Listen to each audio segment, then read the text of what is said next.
Hey YouTube! I'm Jaryd. And I'm Rob. And today we're going to be reacting to some Eurovision. Let's do it! Let's go. Woo!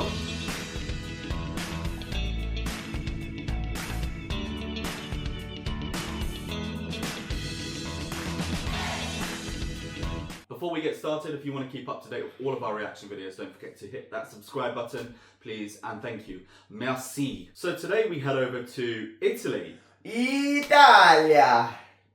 Volare. Volare!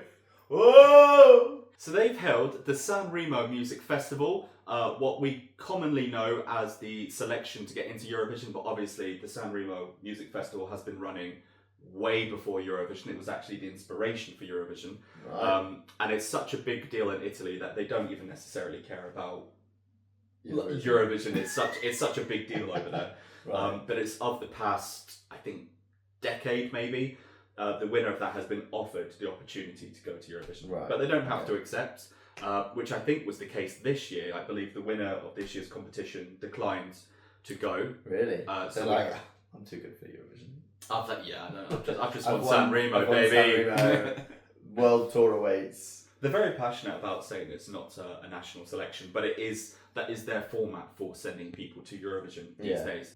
Lucio Corsi is the runner-up of Sanremo this year and is going to represent them. Okay. With the song Volevo Essere Un Duro. I Wanted to Be a Tough Guy.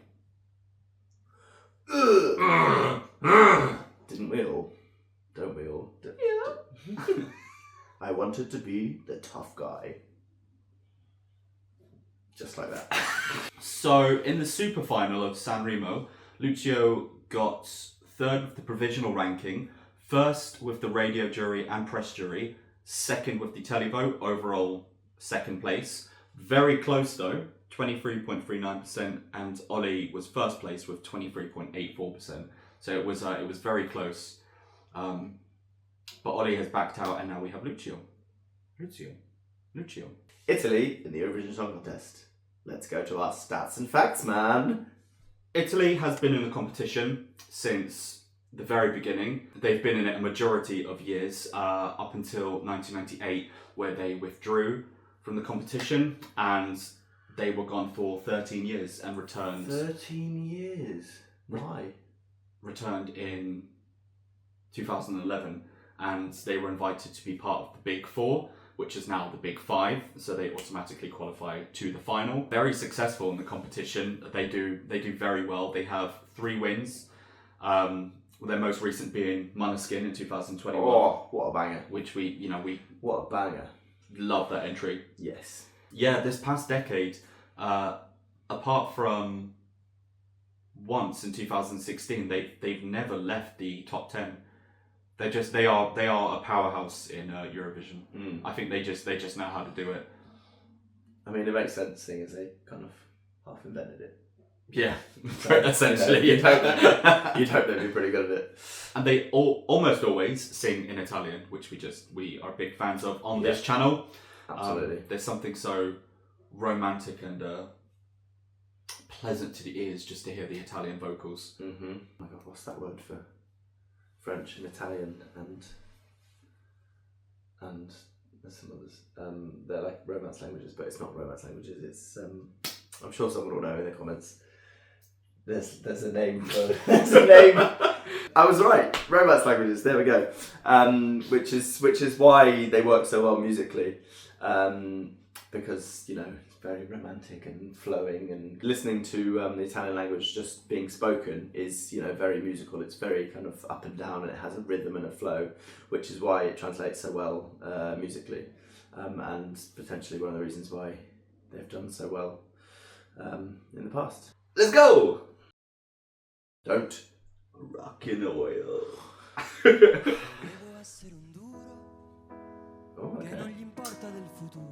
Strong makeup. Andy.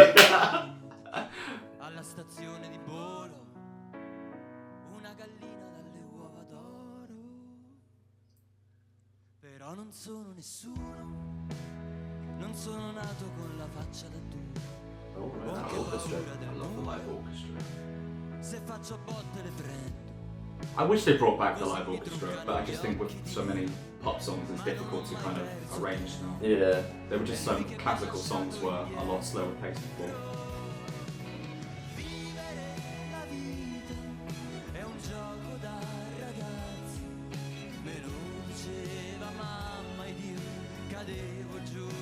It's a slow start.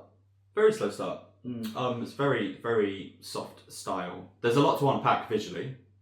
Yeah, there's a lot going on. I mean, we've got the whole orchestra. Yeah, there's a very striking. It's kind of like a mime face. The white makeup with the heavy eyeliner. It's quite a striking image. And then the big shoulder pads. Very 80s, 90s, 70s. Yeah, it's very 80s kind 80s. of those the European pop groups like Europe. Also the reference to Toy Story. Yeah, I'm not sure what part that plays in it. I wanted to be a tough guy. Is that something like it's a childhood thing, maybe? Yeah, possibly. Are they supposed to be a doll or a toy? But I mean that would fit with the makeup, Maybe. kind of. If they're supposed to be like a There's like antique puppet. dolls. Do you remember Yeah, the exactly. Like Saw. Not that I'm saying this looks like Saw, but you know what I mean.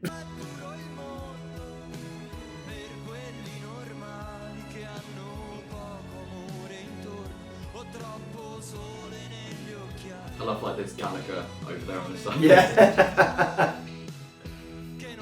Oh, got up. Play the guitar now.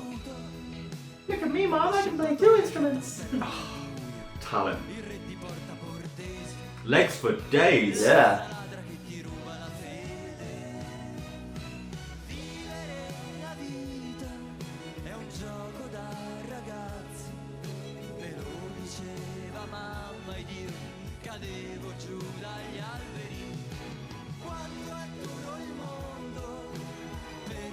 It kind of sounds like, like a film towards the end. It's like that happy kind of go-lucky song that they put in. It feels like a feel-good song. Yeah, when like the family have been reunited, or it's like when someone looks at someone and then they see that they're happy and they don't need them, and they kind of go like, like through the walk off. through the crowd or something, on the other side of a busy street, and then just like see them with their new partner, and they're like, okay, there, I can. And then they realise, yes, and then they just turn and walk into the distance, fade to black, roll credits. It's serene. He's barely played that guitar. I'm not gonna lie. He made such a big song and dance about getting up from the piano, putting it on, and he's played like 2 chords. Well, this is going to be the bridge. We're going to get a bit of a solo. Because Italy do well every single year. That's, I think, part of their success is that they're consistent and they kind of not reinvent themselves, but they bring different styles and sounds. So following Måneskin, which we weren't expecting, as like this incredible grunge rock group that could also chart into pop music, and as we can see in the charts that they're in, we had the 2 years after that we had kind of like ballads, strong ballads, and then last year we went for kind of like this pop with Lanoya. So they bring different sounds in that. So this is just another one of the different sounds they're bringing. But I think it's quality.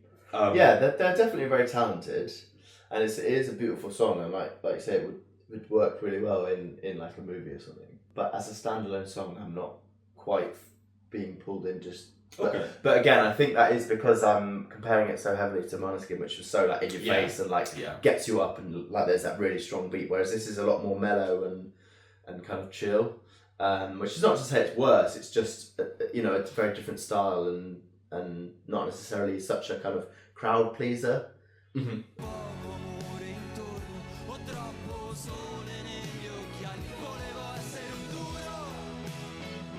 Here we go. Sacha Baron Cohen.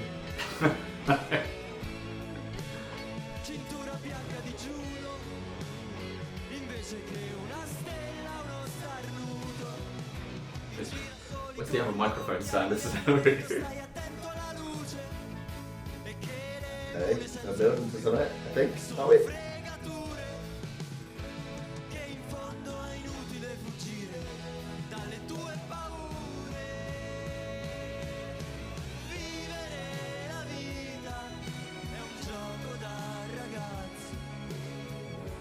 He just stuck the microphone under his. I love that. I love that. Oh my god, please sing into it. Oh, it's cute. It is cute. Non sono altro che luce.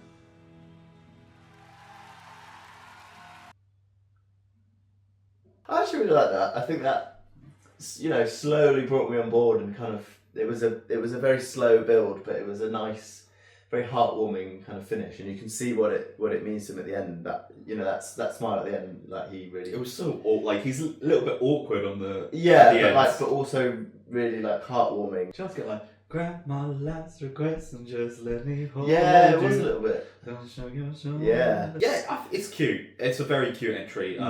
It's not big and out there like some of their previous entries, or even some of the other contestants this year. But there's something so delicate about it. The vocals, the performance, whether this is going to be the staging or not, because Sanremo to Eurovision can be a big jump.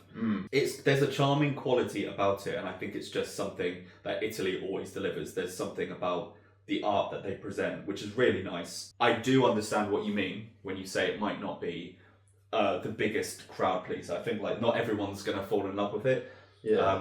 But we said that about countries like Portugal in 2017. We're like, oh, not everyone's going to love it, and then they won overwhelmingly. So sometimes there is the balance has to be there, and I think they're bringing something a bit different than everyone else this year. Yeah, true. Yeah, we haven't really heard anything really like that so far. No, it's kind of we've had some ballads, but compared to a lot of the other high tempo entries we have, it might be a standout. Yeah, exactly. Everything else might kind of melt into the background, and this might stand proud. So. I wanted to be a tough guy who doesn't care about the future, a robot, a sumo wrestler, a drug dealer on the run from a wolf dog. What? At Bologna Station, a hen that lays golden eggs. I'm nobody though. I wasn't born with a tough face. I'm also afraid of the dark. If I get into a fight, I get beaten. So they blacken my eyes, but I never wasted time. It's him who left me behind. And then the chorus, living life is child's play. Mama used to tell me, and I would fall down from the trees, how tough the world is for the normal ones who have to love around them or too much sun in their glasses. It's like is abstract. Yeah. Oh, that's really nice. The outro, the last line, I am none other than Lucio.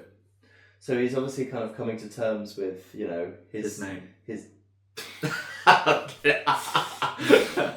trying to make a serious point here, Jaryd. Go for it. He's coming to terms with like himself and who he is, and you know, like he says, he wanted to be a tough guy, but that's just not who he is, and he's kind of coming to terms with, you know, learning to love himself as he is, which I think you can see it is very personal to him. Like I said, the very end, that kind of the look on his face tells me that it clearly meant a lot to him.